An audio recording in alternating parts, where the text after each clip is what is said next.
With that down and out of the way, let's move on to our fourth and final main topic today. And our fourth and final main topic today gets sent in to us by Daniel Mann, who writes, so, we've talked a lot about the upcoming movie Birds of Prey, and recently we talked about the embargo being set on the release date. Well, actually it was the day before the release date, but whatever. Creating speculation on the quality of the movie. Well, that hasn't stopped the movie from getting praised, with social media reviews calling into question again if we should be excited for this movie. All right, thanks a lot for sending in that question, man. And for those of you who remember, we talked about this on the show the other day. Birds of Prey, they set the release date for their embargo. The embargo, of course, is when movie critics are barred from releasing their reviews until this date. That's called the embargo date. Normally, what you'd like to see is an embargo date is lifted 4 days before the movie comes out, a week and a half before. That's when you kind of would like to see it. It's normally, there are exceptions, but normally a giant red flag when a movie studio puts the embargo date the day before a movie comes out.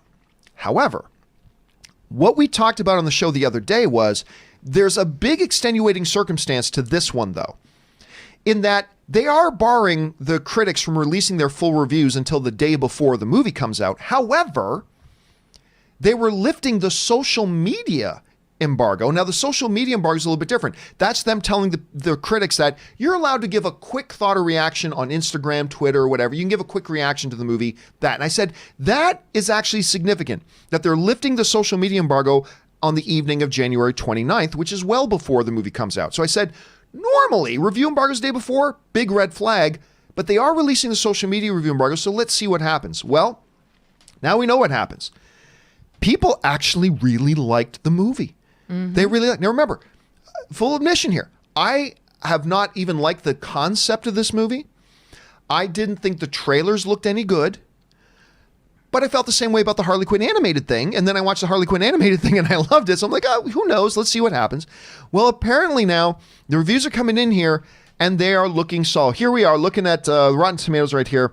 And here are just some of the reactions. We got Scream Queens saying Birds of Prey is effing spectacular and a huge 5-star from me. Fresh Fiction's writing, Birds of Prey is an absolute blast, an undeniably fun live wire jolt of adrenaline, delightfully devilish and deliriously wicked. It's irreverent, rule breaking. Riot delivers a contact high.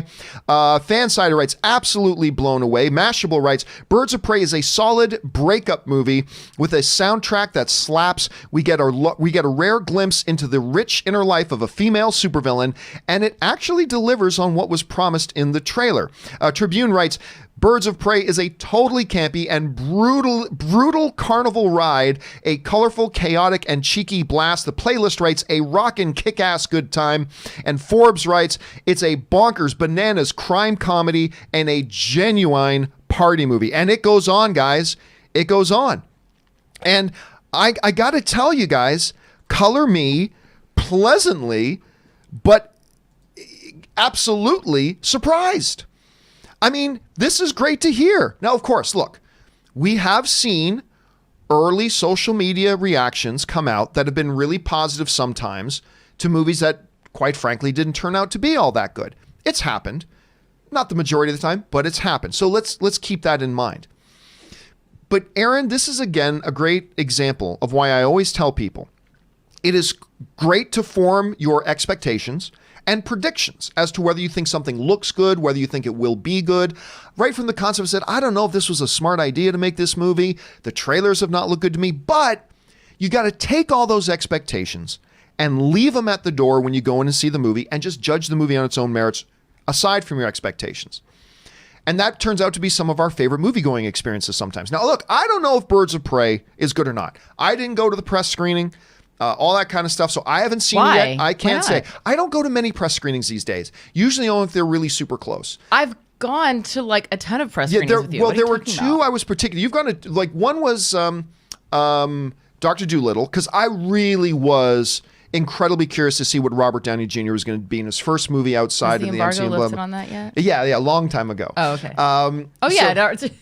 Yes, long time ago. Hello, it's in theaters. Sorry. And it was kind of bad. But whereas I used to go to 3 or 4 press screenings a week, I maybe go to, I maybe do 1 or 2 a month now, maybe. But, I honestly just wasn't really all that interested in this film. But we're hearing it's brutally violent. Like, it is, if you guys have seen the Harley Quinn animated show, it's sounding like this is closer to the Harley Quinn animated show than I maybe thought it would be. And if it is, that kind of excites me. So, I listen, this is no guarantee the movie's good. But when we're hearing from like Tribune and Forbes and all these people saying, this thing is great, I can't help but have my excitement meter go up a little bit. So I am now finding myself very interested in seeing this thing now. Aaron, you're hearing all these platitudes coming out about it. Everybody seems to be really enjoying it, some more than others. But where were your expectations for a Harley Quinn and the Birds of Prey movie, and how has it been adjusted at this point? Are you surprised to see these reviews at this point? I'm not surprised at all. I've actually been saying, and feel free to go back and find the episodes, I have been saying from the beginning that this movie is going to be good. Why? Because Margot Robbie is a brilliant producer. She is behind this movie. Her production company, she was the one who pitched this. I watched a video, an interview with her last night, and she was talking about how when she was doing Suicide Squad, she actually started reading the comic books of Harley Quinn, and then she did this deep dive, and then she said she got kind of obsessed with it, and then ended up and discovered Birds of Prey.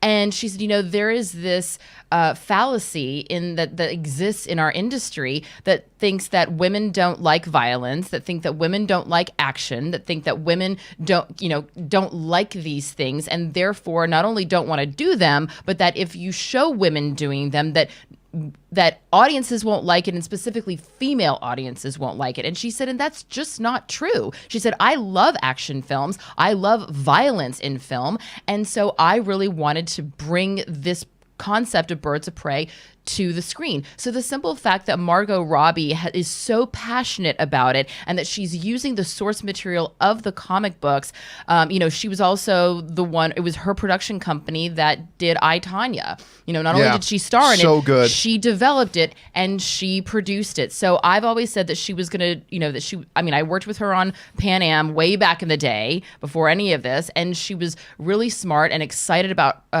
developing things then. So I'm not surprised. And she's even said that after certain screenings that they've had, she goes, I see the way that women specifically walk out of this movie. And she said they kind of have this thing of like, yeah, I'm ready to take on the fucking world. And so I'm really excited to see this. And I love the supporting cast. In fact, if you go to the Grove, there's like massive posters everywhere. And I was on the escalators. I was going down as these 2 African-American women were coming up, and they were looking at the poster, and I heard them say, oh my God, Rosie Perez, Rosie's back.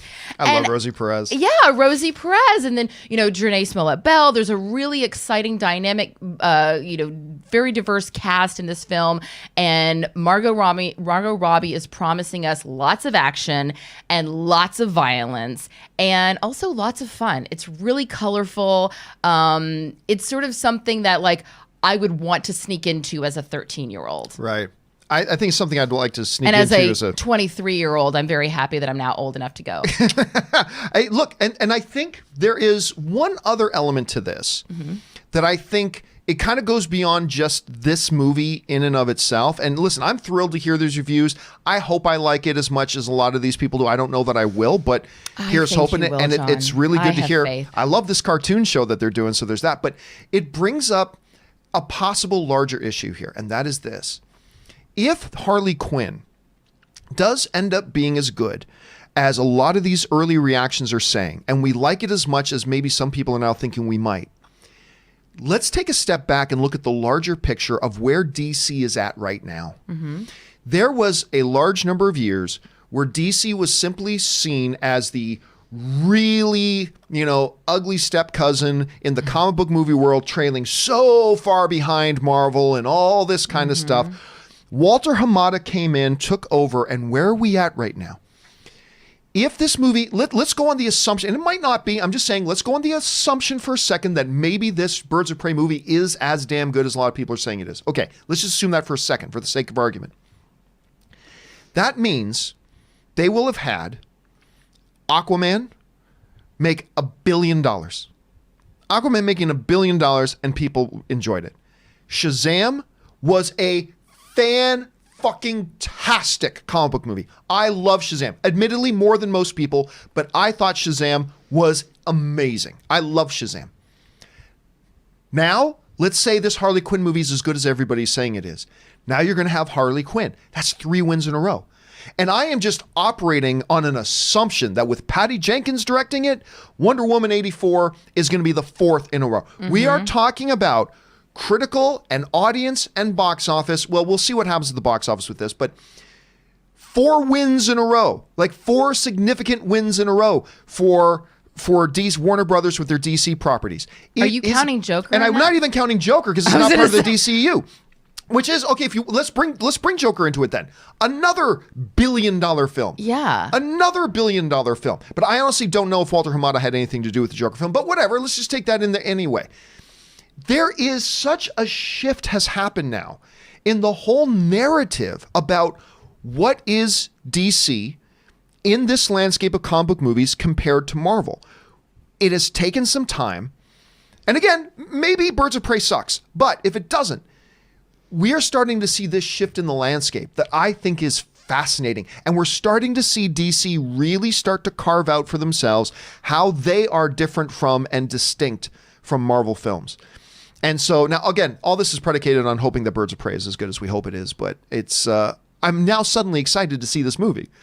But why does it have to be one or the other? You know, it's not. Just because I love Biggie doesn't take anything away from Tupac. And look what happened. No, let's celebrate both of them. But the problem is, to a lot of people, there hasn't been something to celebrate.